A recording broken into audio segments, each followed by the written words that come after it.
We have a good time today. Can you hear me? I project fairly well, and they're probably turning the mic down right now. And I grew up, my mom was always telling me to go outside and play. That was what I grew up with. So I'm from Seattle, Washington, and it's a beautiful city, and it's growing, and it's going crazy right now. However, in Seattle, we are still trying to answer one question. On the 1 yard line, should we pass, or should we have run Marshawn Lynch? Okay, now if you talk to Marshawn's mom, she'll tell you what's happening. But Seattle Seahawks and Patriots played last year. Congratulations to all the Pats fans. And I want you to know Seattle's 0-2, but we're coming back, okay? We got Chicago this weekend. So thank you for that introduction. Hey, basically what we're going to do today is we just want to talk. I want everybody to take away some practical information. And the objective today is really understand marketing and outreach fundamentals, implementation, best practices, recognizing critical elements of a successful marketing program. And more importantly, in today's world, you got to have business intelligence.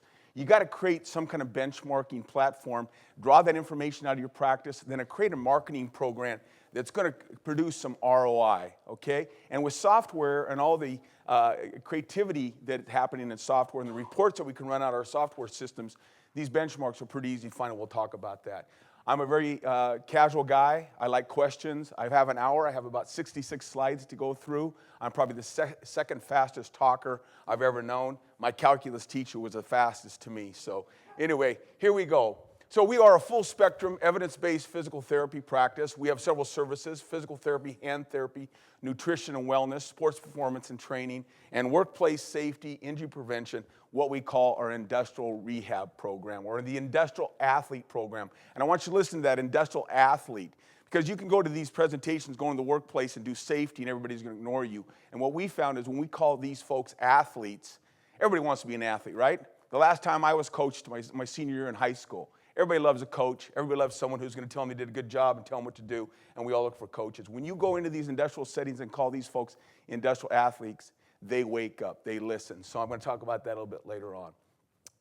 Like was said during the introduction, we established ourselves in 1996. In 1996, there was two folks by the name of Bill and Hillary Clinton. And they came in, they were talking healthcare reform, managed care. In the state of Washington in 1996, about 60% of the private practices sold to corporations. It was a mass sell-off. And we said to ourselves, and I said to myself, I said, how are we going to survive? And the reality is you had to upsize. You really, if you're going to stay in business, I felt you had to upsize and become a regional provider of care to get on all the contracts. Because when I started IRG in 1996, there were a lot of contracts that you were locked out of. And if you didn't have a contract, you didn't provide care to that patient. So we had to regionalize. So we decided in 1996 to grow. Today we have 32 locations. We're in the Puget Sound. We started with 5 employees, and today we have over 250 employees, and we do about 20,000 patient visits per year. We are a Subbrands. We have done some merger and acquisitions over the years, and we go in and do an acquisition or add a clinic to the organization. We don't like to change anything because that clinic has goodwill, so we like to keep that clinic's brand with it. But it's a challenge when you start marketing, you start branding, you have 4 or 5 sub-brands, and you're trying to figure out how to integrate those into your main, kind of your main brand, which is IRG Physical and Hand Therapy. So we'll talk about that a little bit later on. What I've learned. I started my first practice 26 years ago. It was a 3,200 square foot practice. It was a beautiful, well-equipped clinic. And I remember sitting in the clinic, and what I did that first week in operation, I learned how to spin those big gym balls on my finger, right? Because I walked around. I had no patients coming in, right? And when I was walking around, and pretty soon I said, what the hell am I doing? You know, I have 3,200 square feet. I have debt. I mean, you know, I'm going to have a bank loan coming up. These patients aren't coming into me. I've got to get out to them. So you have to get out, and you have to get out and start marketing. The rule is if you're not marketing, you're not growing. You know, it's about continuous marketing. It's about constant contact.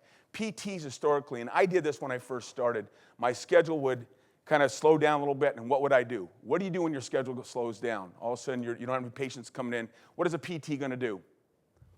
You're going to block their schedule off, grab referral pads, jump in the car, make the trip through the neighborhood, drop referral pads off, collateral pieces and stuff, and all of a sudden their schedule picks up a little bit. They have patients, but what do we forget to continue to do? Market. So why do we have those sinusoidal up and down patient visits? It's because we market when we're slow. We forget to do it when we're busy, so you have to do it all the time. You have to block time out in your schedule and commit to marketing. If you're not marketing, you're not growing. I also recognize that around Christmas, why would I walk into a physician's lounge? Remember, you've all done it. We've all done it. We walk in with the box of oranges and the fruit cake, and we have a big bow package. We walk in, and the nurse says, put them in the lounge, right? You walk in the lounge, there's 1,000 fruitcakes, you know? Every PT's been there before me, right? Well, how am I going to stand out in that group, right? What am I going to do? So we do something unique. We do a little bit of connectivity at Christmas. Thank you for your referral. We're making a donation to a cause or something like that. Something creative, but not big. We hit big in July and August when no one else is doing it, and we'll do something. Then we stand out. So Lynn Steffi's, anybody heard of Lynn Steffi? She's from Wisconsin. Anybody heard her talk? She talks about what is your purple cow? What sets you apart? You know, and the purple cow story is if you're driving to work one morning, you look out in a farmer's field and you see a purple cow amongst all the other cows. When you get to work that morning at the water cooler, what are you talking about? The purple cow. You just saw a purple cow. So what is your purple cow? And I want to credit Lynn Steffi's for that. Diversify your services. I saw the writing on the wall. You know, the rumors and the grumblings where physicians were going to own their private practice. Well, we all market orthopedic surgeons for the most part. We all like that musculoskeletal business, shoulders, rotator cuffs, knees, etc. There's a whole other world out there. If you diversify your services, it allows us to go from a database of about 3,000 physicians to a database of 6,000 physicians. Because now we have women's health, we have Pilates, we have aquatic therapy, we have hand therapy, we have lymphedema. The only thing we don't do is pediatrics. Too difficult for us to kind of get it and create it. But you got to diversify your service, and you got to understand, because MDs are going to refer to their therapist, right? But a rheumatologist doesn't have a therapist. An OBGYN doesn't have a prenatal program and a therapist in-house, et cetera, et cetera. So know who you are. Where do you want to be? I mean, are you a manual therapist? Are you a sports medicine therapist? Are you going to have a small practice one-on-one? Is your business all treatment rooms, or do you have an open gym functional room? I mean, know who you want to be. In 1996, I was one of the first ones in the area to really go to the storefront locations. It's strip malls. Everybody else, all my peers, wanted to be in a medical building because they wanted to get the referral from the 5 family docs and the 3 orthos upstairs. What happened if those 3 orthos do their own PT? They're going to refer to you. 40% of your business walks out the door if they get a PT-owned practice in your building. We went to storefront. We knew and recognized the world's changing. People want convenience. You have to look at an area, can they get in and out? Do they have ingress, egress? I mean, location is big stuff in today's world. Is there parking? Can they get out, get in? And people don't have time. They're going to therapy for an hour, 45 minutes. They got soccer practice. They got ballet. We're busy. You got to make people's lives easy. So location. Storefront, we believe in that, and that's what we look at. We look at about a 1,700 to 2,200 square foot clinic is kind of our sweet spot. And again, we want movement. We want to be in a mall where people are driving by. Because guess what? What we know is what do physicians do a lot these days? They give you a referral, the patient referral, and they say, find a therapist in your area. And because I'm across the street from the Jack in the Box, the guy's getting a sour Jack roll or whatever it is, and looks over and says, I've got this physical therapy referral in my ashtray, and there's a PT right there. I'm going to get my Jack in the Box. I'm going to go schedule an appointment. You see what I'm saying? It's exposure. You got to have that. And when I first broke into it, it was really, and still is, about relationships to doctors. Doctors referred to PTs who they knew. They've changed a lot. In Seattle, our orthopedic community has regrouped and grouped up and changed, and I mean, they're going through transformation all the time. So they don't even know who's out there sometimes. What they do know is, where do you live? You live in Mill Creek? Here, I'll give you a referral for a therapist. Find one in Mill Creek in your area, right? And that's part of what we're seeing too. All employers are marketers and influence your practice. We teach everybody from our exercise techs to our FOCs to talk the talk. If you're not telling your story, no one's going to listen. You got to tell your story. And we teach everybody doing. Dive in. Ideas are great. Implementation is hard. Remember that? I talked about spinning that ball. I had all the ideas, but it took me that first step to get out the door to start doing it. What do they say about a 1,000-mile walk? It all starts with the first step. Okay, new patients are your lifeline. How many people track them on a daily basis? Perfect. I mean, when I first started a practice, I mean, we manually wrote a new patient log. And when I came to work in the morning, I'd look at the log. When I exited that night, that's the last thing I looked at. That's what we try to teach our clinic directors and managers to do. Track them daily, look at them weekly, and obviously monitor monthly. We send a weekly report out, our new patients to goal, so all of our directors see what's going on. We encourage them, if they're not meeting their goal, i.e. the first week in the month, they should be at 25% to goal. That's our target, right? If they're not there, we try to get them to connect with our marketing team so we can kind of work that. New patients are your lifeline. You got to know. Pay it forward. I'm a big believer in community involvement. I'm a big believer in getting out in the community and doing what's right.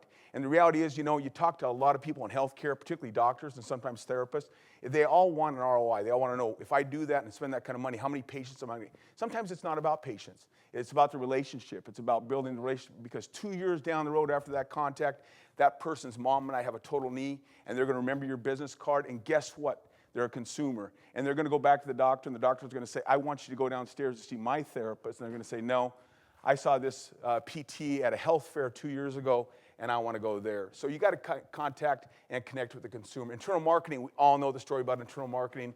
It's the best method and least expensive form of marketing. You can't go wrong with great patient experience and excellent results. That's what we're built on. Why do we market? Physician-owned physical therapy practices. We all know about the POPs. I will tell you, in Seattle, recently, in the last 3 or 4 months, I've seen more and more physicians, orthopedic physicians, say to their patients, you got to go see my therapist. I mean, these are people that we have referred to them for surgery, and they refer them down to their PT. And the story goes is they're saying, I can manage that better because you're downstairs, and I can manage the protocol. Is that BS or what?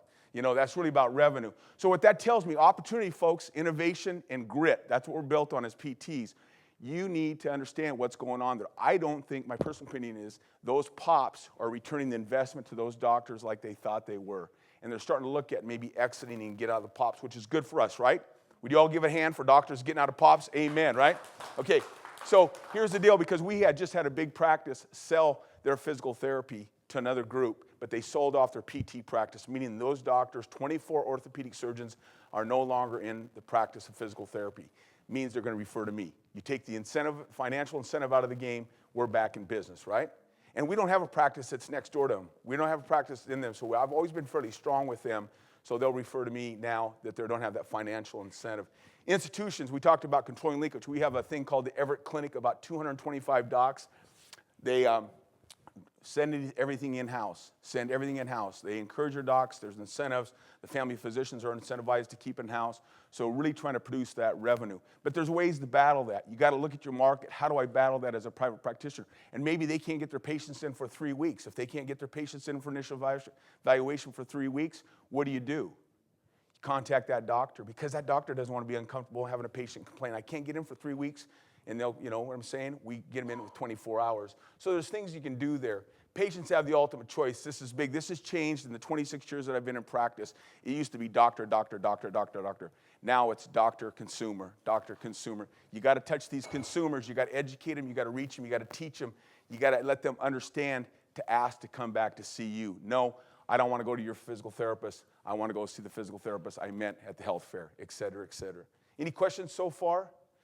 This is the part of the business. I don't have a degree in marketing. I'm a physical therapist. I have 4 years of undergrad in biology. I have 2 years of a master's program in physical therapy. I do know that over the years, and I'm not a paper guy, and I'm not one of the guys sit-downs, but this is a really simple exercise that it doesn't take a lot of thought. I used to go to these courses and have people stand up and talk about a marketing plan, and I'd go, who has time for that, right? So it's pretty simple. You just need a clear, actionable plan. You know, what is your readiness? Do you have someone on staff that can market for you? Are you contracting outside? Do you have an intern? A lot of schools right now have marketing interns that need to work, you know. Can you get an intern? What is your readiness and what's your preparation to market? What is your SWOT analysis? What are your strengths, weakness, opportunities, and threats? Take time, get 5 in each category, because guess what? Opportunities and strengths are things you can market. I also think you can look at your weaknesses and change them around, and look at threats and turn threats into opportunities. Big stuff. Projected goals. Do you want to grow by 20%? Do you want to change your payer mix? What is your goals? What is your target audience? Are you going after the consumer, physician, naturopaths, chiropractors, podiatrists? I mean, they're all in your business model. Marketing budget and resources. Some practices are small, some practices are big. You have to know your budget. You have to have resources. I really feel like you have to budget for marketing. Again, if you're not marketing, you're not growing. Kind of statistically speaking, they say 5 to 10% of your expense should be your marketing budget. Kind of rough numbers when you hear people talk. 5 to 10% of your total yearly expense should go towards marketing. What are your key components, strategies, tactics? Again, timeline, implementation. And then you got to look at ROI. And remember, folks, we're all very technical people, because that's why we became therapists. We like that kind of that detailed stuff. Some of us, I'm attention deficit hyperactive. I don't know if you know that by now, but that's who I am. But you know, that detailed stuff. But don't get hung up on the ROI so much. You're building relationships. You might not get paid to send an ATC out of a tournament, and spend 4 hours of payroll that weekend, but 3 or 4 years down the road, that whole team might come see you for something like, so it's relationship. This is your program. Again, marketing, collateral, campaigns, internal marketing, physician outreach, online. You can read the boxes there. Business intelligence is big today. I think the two big components, we all know internal marketing, patient care, patient visits, patient satisfaction, the patient experience is our key component of everything we do. But physician and consumer-based outreach programs and marketing is huge. And more today, I think the consumer is leading right there with the physician. All right? Any questions so far? Perfect. What is your company brand? Do you plan on growing? Are you going to name yourself after a street? Are you going to name yourself after a location, a geographical area in your region? How are you going to grow? Here's the challenge that I have. We named all of our locations after cities. Well, pretty soon if I grow, I'm going to run out of city name because people have that city, right? If there's a Greenwood Physical Therapy, I can't go in and call myself Greenwood Physical Therapy.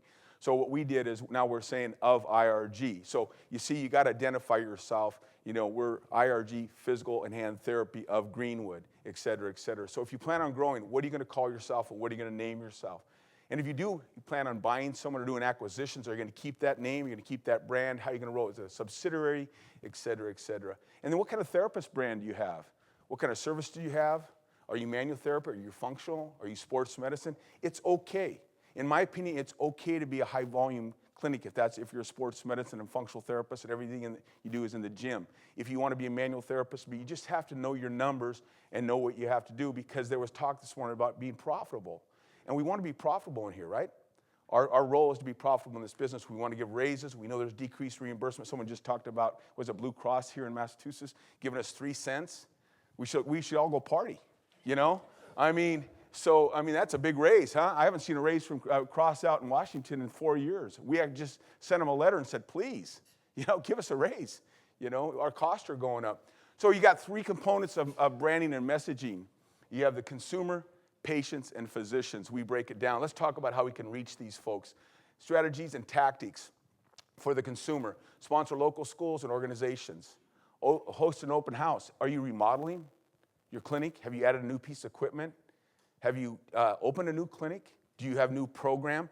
Anytime you can invite to an open house. Sometimes it's not about the 5% of people that are going to show up. Reality, open houses are, they're a challenge, right?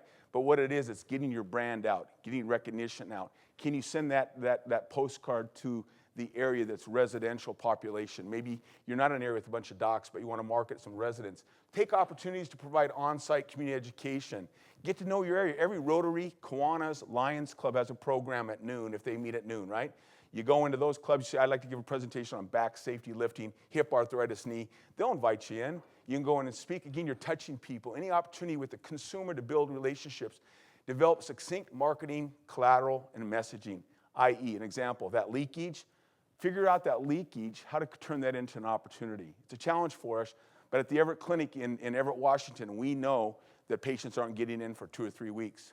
We send a mail out to all the providers there saying we can get your patients in within 24 hours. Now, when you do that stuff, you better have buy-in from all your clinic directors and all your PTs and stuff like that, because that's a hard thing to follow. But again, what kind of opportunity do you have there to control that leakage? Partner with local organizations, athletic clubs. How many people do injury screenings at athletic clubs here? Raise your hand, I'd like to see. Great stuff. We go down to the athletic clubs, we talk to the director of the programs there and say, can we come in for an hour once a month? 4 people sign up and we do injury screenings. Again, someone mentioned that this morning. It's an opportunity to create relationship with that person. Down the road might need PT, but more importantly, if that person needs a physician, you get to give them your business card and make sure you take this to this doctor. I'm going to refer you to this Dr. Angelo. He's great shoulder doctor. Make sure you give this card and I'll call him. Okay? So like someone said, if you refer to them, they refer back, and you have to create that possibility. Promote and provide free injury screenings. We talked about that. And again, market to local businesses. A lot of businesses have safety training. How many times, I know in our patient experience, every once in a while, a patient will come in and you'll ask them, what do they do? And they'll say, I work in HR. What a great opportunity. You work in HR? Do you guys have to do safety meetings? Yeah, we do them all the time. I'm always trying to find someone to come in and speak. I can come in and talk. I can do that. Why don't you let me do that for you? So there's stuff right in your practice sometimes. If you just open your ears and eyes, it's right there in front of you. There's opportunities to grow in this business. I love physical therapy. I mean, it's and occupational therapy and all the rehab. I mean, it's the greatest business, and we have the biggest opportunity in the world right now because we are the king of wellness and prevention. And I think what you're going to see, every insurance company out there is going to want to prevent the cost versus pay cost. And we've been doing it wrong for years. 80% healthcare cost comes in the last, 10 years of life? We need to change that around. Develop press releases, submit articles. I mean, there's all kinds of, every neighborhood has a small paper. Every community has a paper. And those papers are looking for opportunities. So if you have something cool coming up, something neat, something different, you added an employee, write a press release, get it in that paper. Develop your advertising plan, radio, mailings, et cetera, et cetera, et cetera. You just got to be doing it all the time. And there's all kinds of stuff you can do. I mean, do you have a display, a promotional item that you can set up? Do you have a nice banner? Do you have a table? Do you have rack cards? Do you have things that you can present if you go out to health fairs or job career fairs, et cetera, et cetera?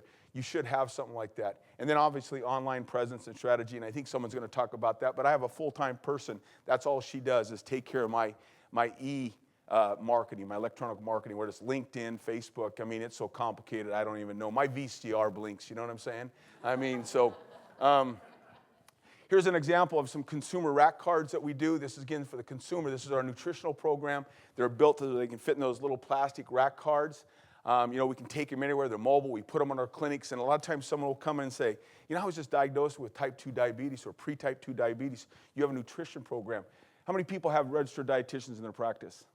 Man, good stuff. I think these people are going to be big for us. I mean, create collaboration with these people, because once they start selling that and physicians start understanding that these folks can help, and you can get testimonials, registered dietitians are big. I mean, they give us, what is it? Someone said the top 4 things in our world is type 2 diabetes. Obesity is one of them, I think.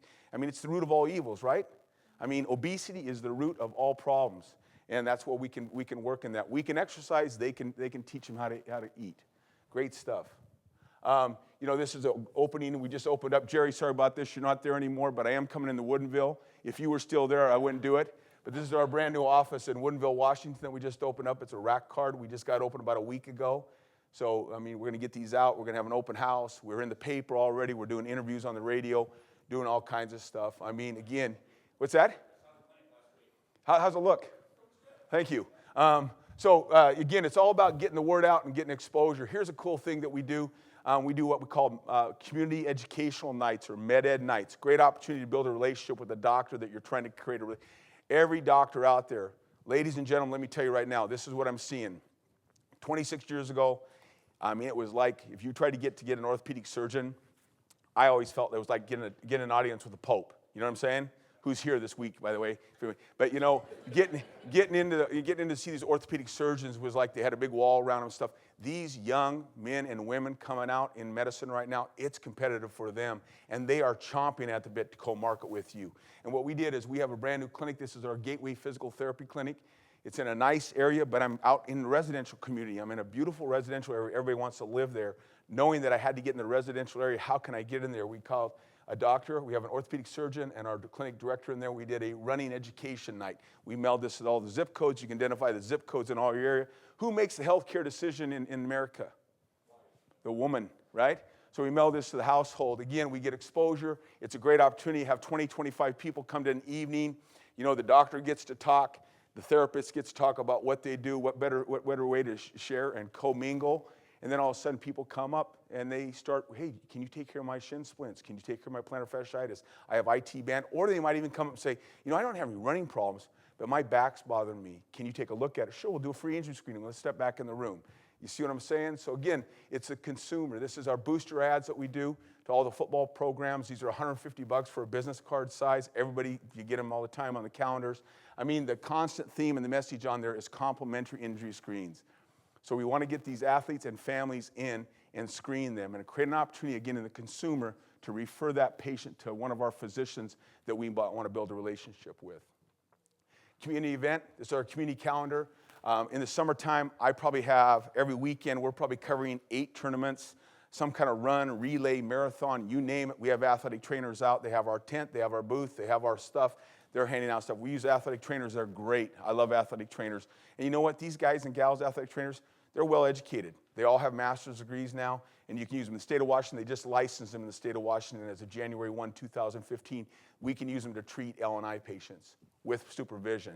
Okay, that's a pro and con, right? Good and bad thing right there. We have to watch them and make sure they don't take that business from us. And oh, yes, ma'am. Well, that's labor and industry. That's workers' comp. In the state of Washington, we have a state-funded workers' comp program we call labor and industry. In other states, everybody's self-insured. So in the state of Washington, we have mostly workers' comp and then some slight, some self-insured stuff, mostly Boeing and things like that. You guys know the president of China is in Seattle right now, right? I just want to make sure everybody knew that. So these are patients, So with patients, we provide a welcome packet. Some people do this at the end of episodes. Some people do this. This welcome packet, they come in, our FOCs, that's our front office coordinators, that's our receptionist. Someone called them, what did you call them, John, your receptionist? Client managers, that's a good one, I like that one. But anyway, they communicate to the patient, talk about the menu, what's going on with the insurance, and guess what they offer, what other services we have. We have massage therapy in our practice. We use them as contractors, and we give them a 25% discount for massage therapy, and a lot of times people will grab that. Again, it's just creating some kind of relationship, some business. Massage therapists are good in your practice. I mean, it's a great symbiotic relationship, PT and massage. That way your PT can do the manual stuff and do the functional stuff, and that feel-good stuff that we used to be known as when I broke in 26 years ago. Everybody remember what a hum factory was? Jerry, help me out. Amen. Amen. Hum factory, that's what it was. That place is a hum factory. Hot pack ultrasound massage. Getting $45 a treatment, did 40 of them a day, never had any functional outcomes. Oh, I missed the referral. Oh, I'll backdate it 52 visits ago. I mean, come on, we created some problems, right? So you got to have responsibility and outcomes, et cetera, et cetera. Patient newsletter, refer a friend, value and benefits of PT. I mean, you got to upsell. You got to upsell. You got to teach your people, your exercise techs, your FOCs about therapy. We have a program called Exercise Tech. We don't call them aides. We think they're more valuable than just being an aide, right? I mean, we call them exercise techs. And we have a program we call Exercise Tech U, and they go through it. Exercise Tech University. All of our exercise techs go through it, and they get training.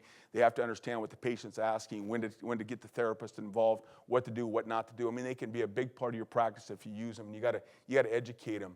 I mean, cross-market and upsell. And then again, just always upselling. A patient, what's your conversion rate when people call in because people are shopping, right? The consumer is more sophisticated than they're good and bad. They'll know their ACL protocol before they get to you, and they're shopping around, and how are you doing that on the phone? What is your conversation with your FOCs? What is your scripting? What is your conversion rate? And if they're looking for women's health and they don't offer it at that clinic, is that exercise or that FOC talking about who offers it and upselling or a gentle handoff? I mean, what's your scripting with your front desk? You should be role-playing, you should be practicing it and doing it all the time. Every staff meeting, you should be doing something for marketing. Because again, if you're not marketing, you're not growing. Okay? Patient satisfaction, testimonials. Use that. Anybody do surveys, patient surveys? You take the testimonial if you get a good one. Yeah, right? Yeah. Because you all get good ones because we're PTs, OTs, and we do a great job with patient care. I mean, I know you do, and you have them. Do you send them to the doctor? This is what your patient said about their visit with us or experience with us. Thank you for allowing me to share this patient. This is what the patient said. I appreciate your professional confidence in me or something like that. Just real quick and easy. And the doctor sees that.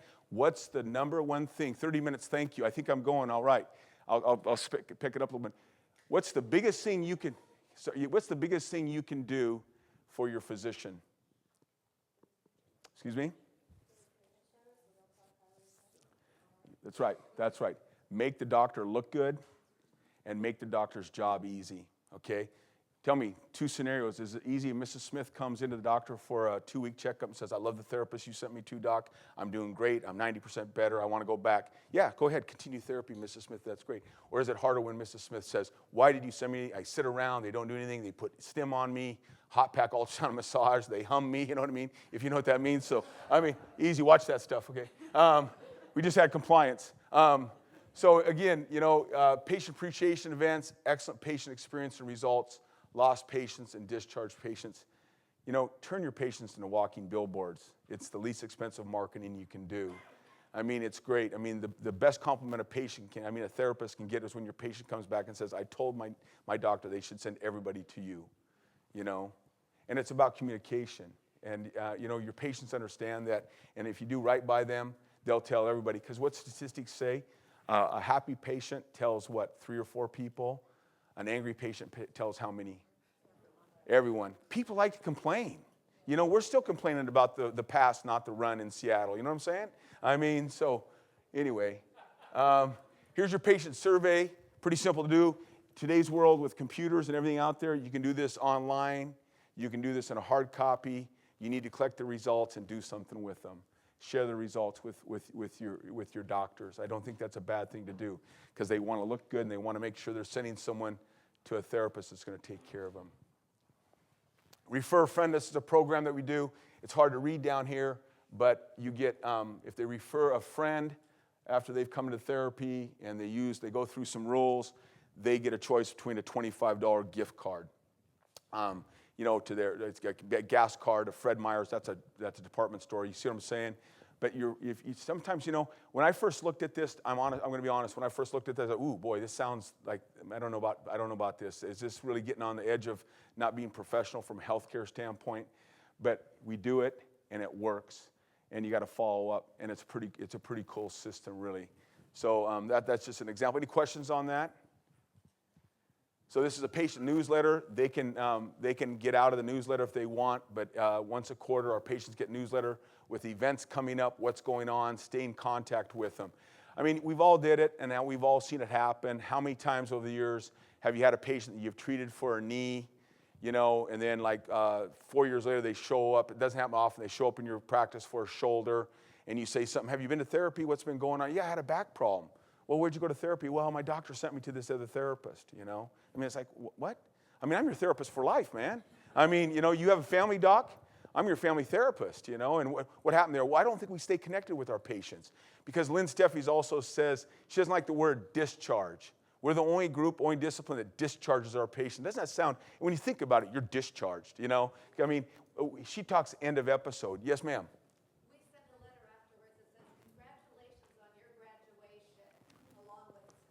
Perfect. I love that. I love that. We make a big deal out of it when they graduate. They get a packet, they get a shirt, they get hand sanitizer, lip balm, whatever we have laying around, we give it to them, you know. I mean, we make a big deal out of it. And I'll tell you what, because that's what you want to do, you know, because research shows that patient's not going to remember, on my second and third visit, my therapist did a grade 2 PA mobilization at L4, L5, and used 1.2 watts per centimeter squared of ultrasound. You know what they're going to remember? At my last visit, I was done. Everybody put the Mexican sombreros on and sang happy birthday. You know, you guys all been to the Mexican restaurant, right? They make a big deal of your birthday, right? I mean, you guys do that out here? That's what you got to do when the patient leaves, because when they walk out the door, they're going to remember you. And guess what? When they walk out and they're feeling good like that, and they just got their goodie bag and their packet and 25% discount to massage, they're going home telling everybody. Isn't that cool? And they just became an ambassador for your practice. This is a fact sheet we use all the time to send services and locations, et cetera, et cetera. Injury screenings. This is free injury screenings that we do. We have what we call bumps and bruises clinic, particularly this time of year at some of our clinics. I mean, it's for the athletes. It's for the recreational athlete, mom, dad, anybody. We're open Saturday morning from 9 to 12. We staff with PTs and ATCs. Again, we let them know, drop in on Saturday morning, Friday night after football game, take the contusion and the fly.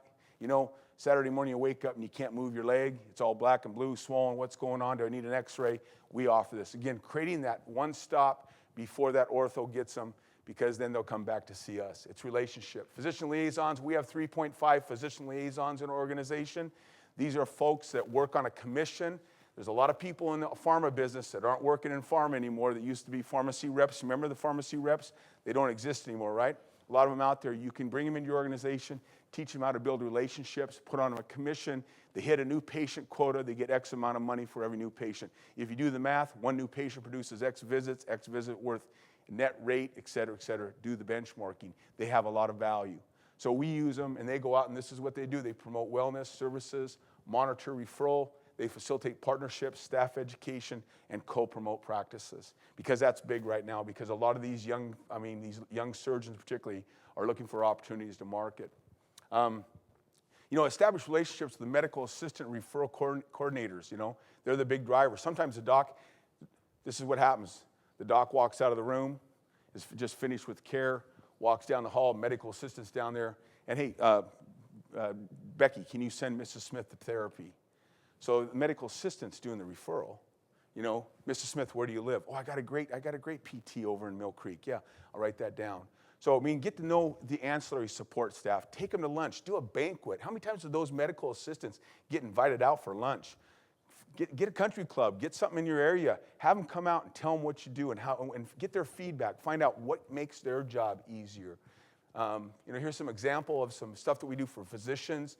This is our South Sound practice, but this is all the insurance we take and the locations. We send this out a lot at the beginning of the year because insurance has changed and a lot of things going on. In the state of Washington, we have enhanced Medicaid.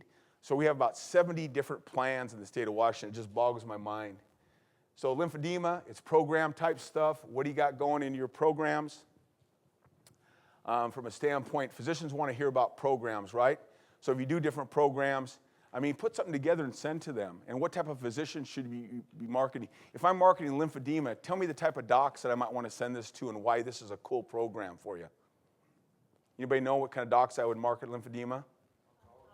Oncologists, that's right. I mean, 26 years ago, did therapists, I mean, maybe you did. 26 years ago when I started, oncologists were not on my list.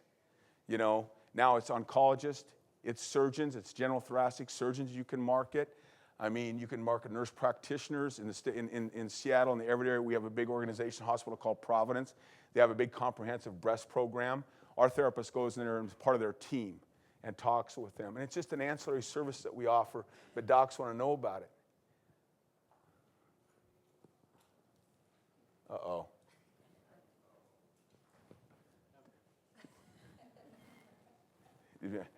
It must be me. Yeah, well, I've got 66 to get through. So plus I know we're just getting ready to break for lunch, and I'm trying to keep everybody engaged. How's everybody doing?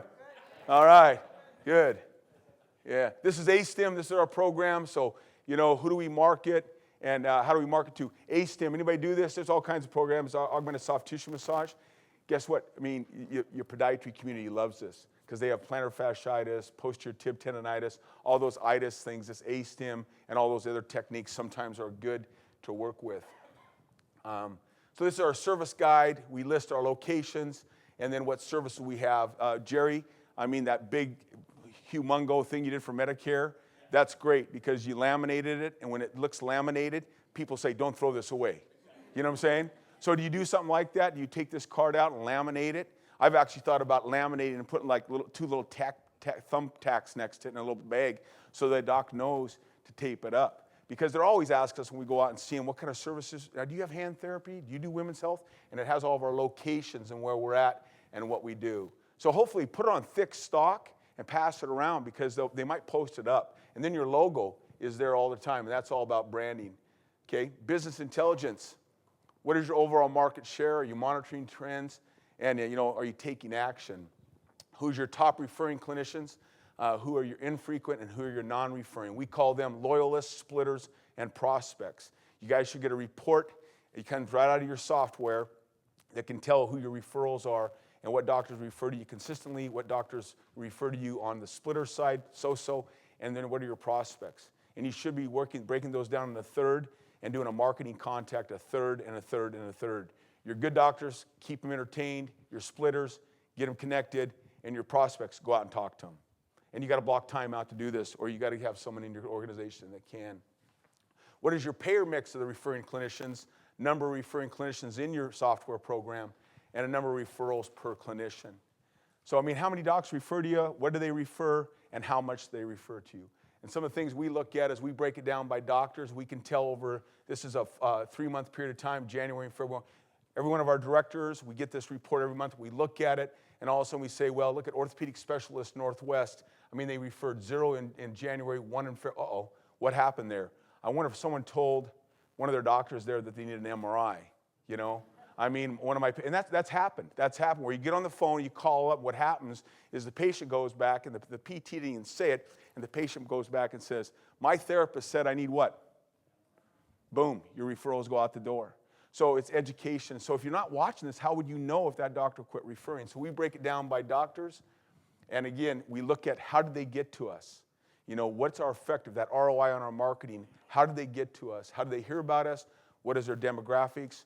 How many people call the home phone to remind people that they have a new eval with you that week? Who uses the home phone? Yeah, good. So everybody sees that now. I mean, no one answers the home phone. I mean, I have 2 kids and a wife, and everybody sits around and looks at it and says, 7 o'clock at night, no one answers it. I mean, so, your older population, your Medicare population is going to be answering the phone, but you better be getting cell phone numbers. You better be getting, because cell phone numbers, text, and then emails.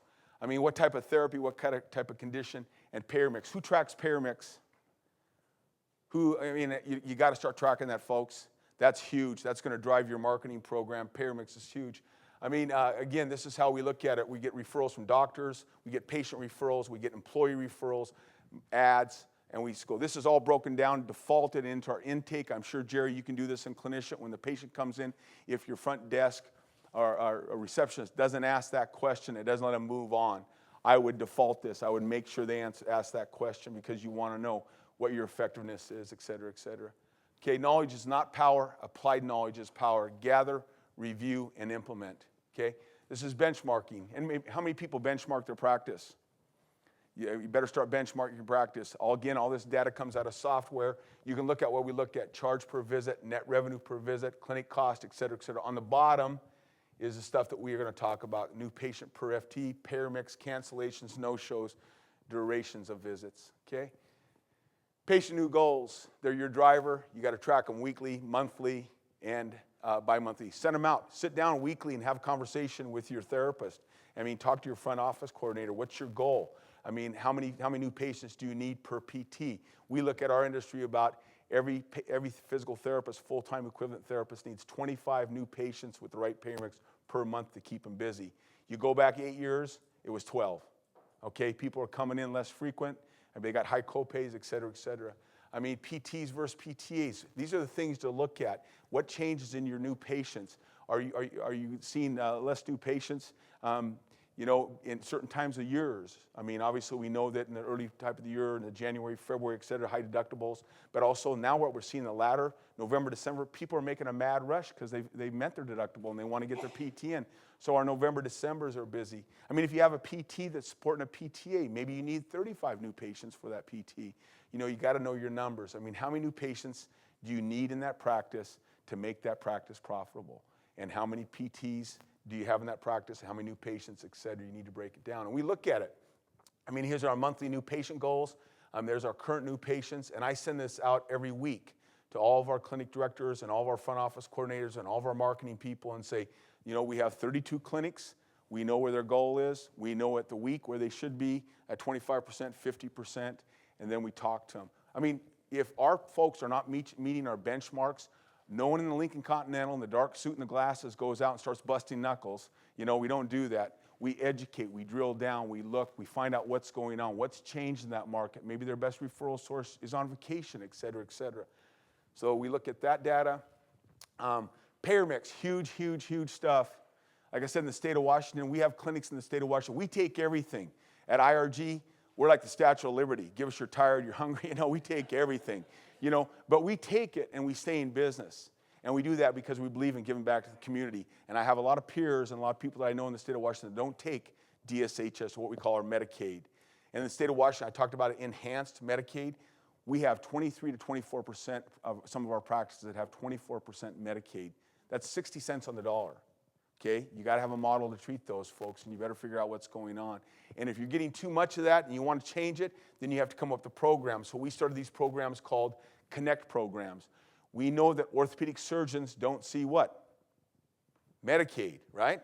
In Seattle, if you're a Medicaid patient and you need a total hip, you need to go to the University of Washington or Harborview Medical Center where you're going to have a resident do the work on you, right, for the most part. Private practice orthopedic isn't going to do that. So we know what they see as L&I, and they see crosses and shields and good payers. So we marketed them. We created a program called Ortho Connect. We went out connected to the discipline. We have Physiatry Connect. We have Neuro Connect. I mean, we're not just globally marketing docs. We're marketing the doc for what they are looking for. Podiatrists look for repetitive trauma, overuse type stuff. Neuro looks for movement and instructions in the neuro type stuff that we do, the training. You see what I'm saying? So look at your payer mix and where do you want that payer mix to go and what do you want to create and how do you want to create it? I mean, and then develop a program and do marketing based on that. Any questions on that? How many people market case managers? Yeah, good stuff. Good stuff. Case managers are great. And then I'll talk about the industrial athlete program in just a minute. But there's just a simple example that we get on a quarterly basis. I know that Clinicient does this. You probably can push a couple buttons, and it probably can spit it out. I mean, you got to register this when it goes in. I mean, computer stuff is all garbage in, you know, garbage out. You got to have some understanding in your practice how you're going to do this. Okay, everybody do this? Everybody get a report on that? Talk about it. Sit down at a staff meeting and talk about it and say, where do you want to be? What's your goals? How do you want to move your payer mix? Cancellation no-shows. This is I don't know what came first, a chicken or egg question for therapists, right? I mean, we've always been battling this.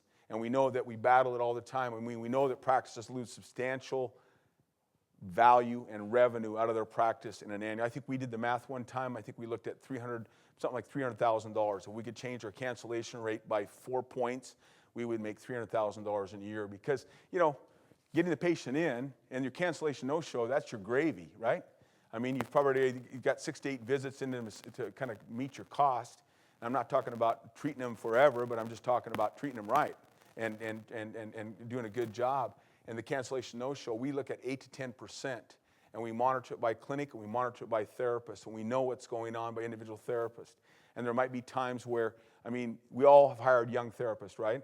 And sometimes young therapists, if you watch their cancellation no-show, it spikes up 22%. You're going, drill down what's going on. You sit down with them, and you find out, you know, they're just not confident yet. They're walking in at the initial evaluation. They're doing this, doing that. Well, if that person's paying $40 copay, and they're not getting what they want for $40, they're going to go to a health club, right? I mean, I can join a health club for $19.95 a month and have access to all kinds of stuff and a sauna, huh? So, I mean, you know, so you got to know what your rate is, and you got to track patients. And we worried about this a lot, and we started sharing knowledge with therapists. And yeah, every once in a while I get a therapist, because I have like, 85 of them, 95 therapists in our organization. And they're all great. I love them to death. But every once in a while they get on the phone, and they'll start challenging their cancellation. And I'm like, perfect. This is exactly what I want. They're engaged. They care. So we used to worry about being transparent with our people, and now we don't, because that information, if they get on the phone and talk, then you can have a conversation. We can teach them, and we move that needle where we're around 12% right now. Our goal is 10, but we're at 12. So I mean, there's a lot of things you can do for cancellation no-shows. I mean, one of the things is we have a creative campaign. I've got a lady in our organization that she's in charge of employee relations, and she makes these really neat baskets. She's very creative, and every month she makes a basket. It's a really cool theme basket. In the summertime, it's a barbecue basket. We put it at the front desk, and if a patient has 100% attendance, they get the little ticket that goes in the fishbowl, right? And then they get to draw for the basket. So you get this competition, and just this neat little stuff that they do. And our cancellation no-shows have dropped down quite a bit. And we look, like I said, we look at it by clinic, and look what's going on. And then we look at it by therapist. Okay? Anybody do this?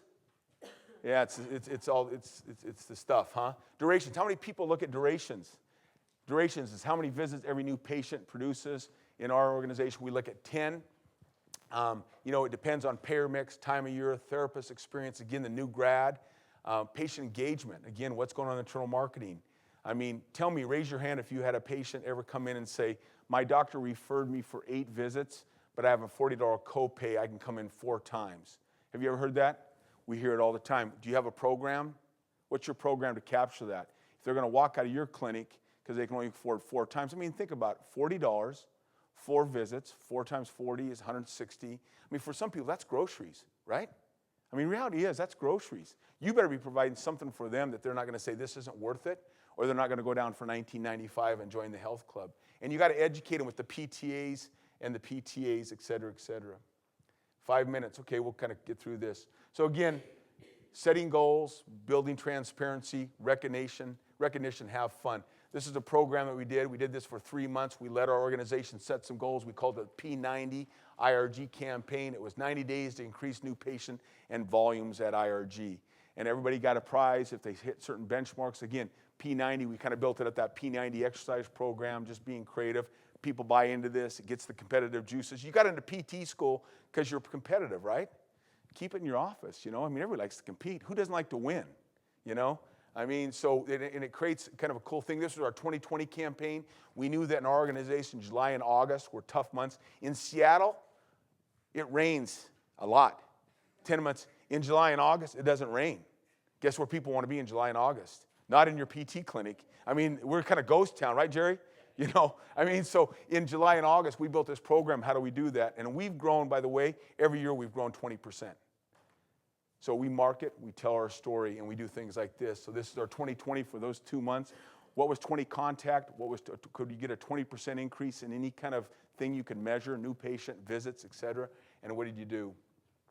This is our 30-30 campaign that we ran just recently. We're just wrapping up. We're going to get some data on this. But 30-30 was an idea that my business manager down in my South Sound in my Olympia area, our clinics came up with. And she said, you know what? What can we do in the last 30 seconds of patient care to kind of make that patient come back? And we took it a little bit further. What can we do in the first 30 seconds of care and the last 30 seconds of care to create that internal marketing? So we ran a little program. We did some education. We taught our FOCs what they could say in the first 30 seconds, what our PTs could say.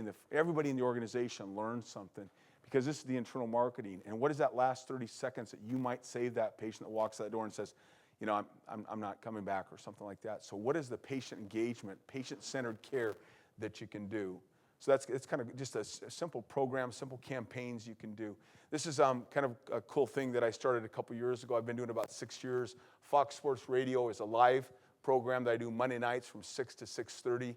Como News is a big station in Seattle, and Talk Radio KVI is a downtown Seattle station.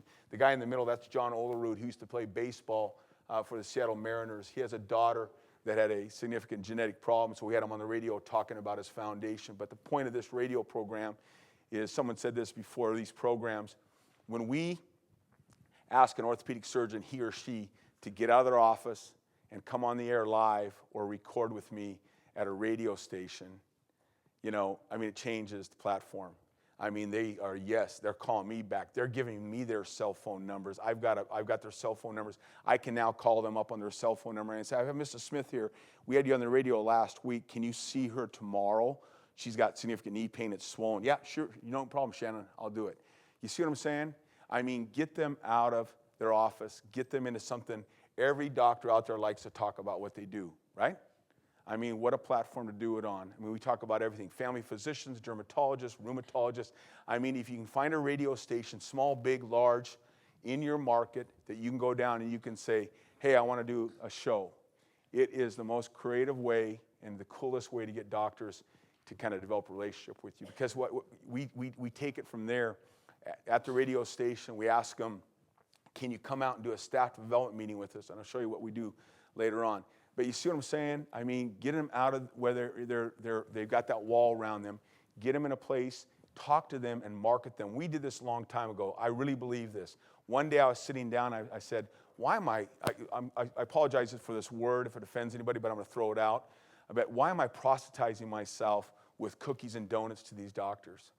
Yeah, and that's all I'm doing. I'm buying them off with sweets and sugar. They don't know I have a brain. I just spent $120,000 to go to PT school, and I'm paying it back. They don't know I have a brain, right?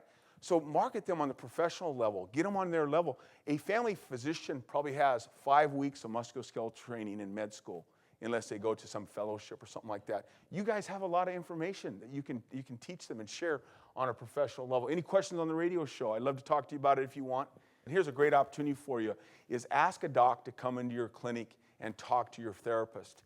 And, you know, and they'll get a chance to come in and talk to your therapist and build FaceTime, and then they'll create referrals. And when that doc leaves, talk to those therapists who are at that meeting and say, if you get an opportunity to refer to this doc that was here, take it, because we're building relationships, okay? So this is our industrial athlete program. This is what we do. We're outreach. These are some of the companies we work with. I'm not into PCs and FCs and doing the work hardening, work conditioning. I'm into building relationships, because when we go out and do a presentation, we talk to 25 people about their back pain, someone in that group is going to come up and ask about knee problems or something like that. So we're going to create a chance to do an injury screening. And then this is our program. This is some of the stuff that we're doing in the program area. And this is our athletic training services. This is our sports medicine services. These are the teams we take care of. Like I said, we probably have 10 or 11 contracts, 10 or 11 ATCs that are out that we contract them. They work in the clinic during the day. They're at the high school at night. and they're on the weekends. This is the athletic training referral form. They all refer, if they refer an athlete to a physician, they use this form again. The doc knows that IRG sent them, where it's coming from, and they're going to refer back to us. So we do social media. You guys are going to get a little bit of that. I'm just wrapping up here. And this is our blue cow, or purple cow. This is our 1966 Volkswagen van.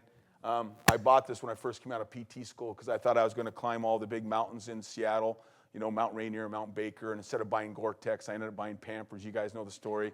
And, you know, I started my life, got a mortgage, and here I am. So any questions? Thanks for having me. And any questions?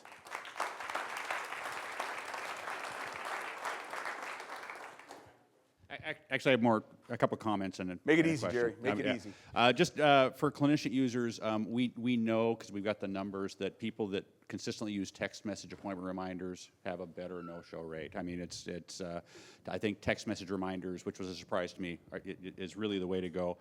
Really important also, you have a consistent policy on what you define as a no-show or a cancellation. There is a way you can differentiate between excused and unexcused failed appointments in the system. So if you don't know about that, please ask us and we can show you how to track those. Tons of referral trending reports in the system as well, and payer trending. One other little story, and I'm sorry, I don't, but it's really, I think it's really interesting when you're talking about transparency earlier. I knew a guy who was the VP of wiring for Boeing worldwide. Okay, you wouldn't think they have a VP of wiring, but they did. His first week on the job, he went to the big 747 plant in Everett, Washington, and he just made a big poster, and he just put down the number of feet of wiring that was laid by various teams. That's all he did. Didn't say anything about it. There was nothing tied to it. His productivity increased by 20% in 1 month. It's huge. It's huge. Right? So imagine that with productivity for your therapist, just being transparent about it. I think it pays big dividends.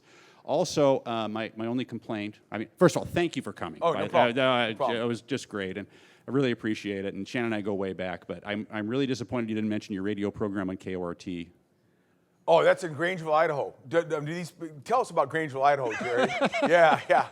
There's a small radio station in Grangeville. Gary grew up. You know, remember that Hee Haw show? How many people remember Hee Haw?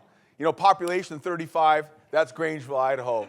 So they contacted us, and I actually run a radio program in Grangeville, Idaho, because they buy it or we send it the recordings. Yeah. So we're in Grangeville, Idaho. That's a huge market, Jerry. Thank you for getting me in there. You know, thank you. So, any other questions? Yes. I am a physical therapist, even though I don't treat patients anymore. But one of the things is that I remind physicians who are in hospital systems who don't want to refer out that I am not going to refer to them either. And I, you know, in my town, I probably get 15 phone calls every weekend. And I remind people they can always use my cell phone all the time, anytime they want. And I refer them to the people who refer back to me. And I make sure I text the doc, and I also tell them, that's how I have everybody's cell phone. I also say, hey, if I don't have your cell phone, I can't refer to you. So, yeah. And they, you know, we get comments about, like, are you the mayor? Are you the this or that? You know, and I think that's a valid point. We are gatekeepers, and if you've already started to learn that gatekeeper system, we can change that tide where people get stuck into not being able to come onto a radio station or whatever by saying, you know, here's the deal. We cross-refer. Yeah. So you refer to me, I refer to you, and they, you know, they start to hear that everybody else in the community is getting a referral that's different than they are. Yeah, it's all about leverage, isn't it? Right, which is how, when they come to speak to our clinicians, I tell the clinicians all those same things. Make sure if you refer one of your patients, and that's a thing you've got to walk on a fine line about too, but if you refer a patient out, make sure that doc knows. You know, the doc understands. I can give your cell phone out to every one of my clinicians. They're going to text you and say, hey, I'm sending this patient over to you. Even if the patient never gets there, the physician knows we've already made that referral. Absolutely. Good stuff. It's kind of cool that it's getting like that. The world's kind of changing where, you know, when I went to PT school, I mean, I was taught that, you know, the physician was always right. Don't ever question it, and that's not true anymore. I mean, these folks are coming up to us, asking us questions, so it's kind of changed. So, I have a question. Yes. Who's hungry? Because you're not yourself when you're hungry. Shannon, thank you for a wonderful presentation.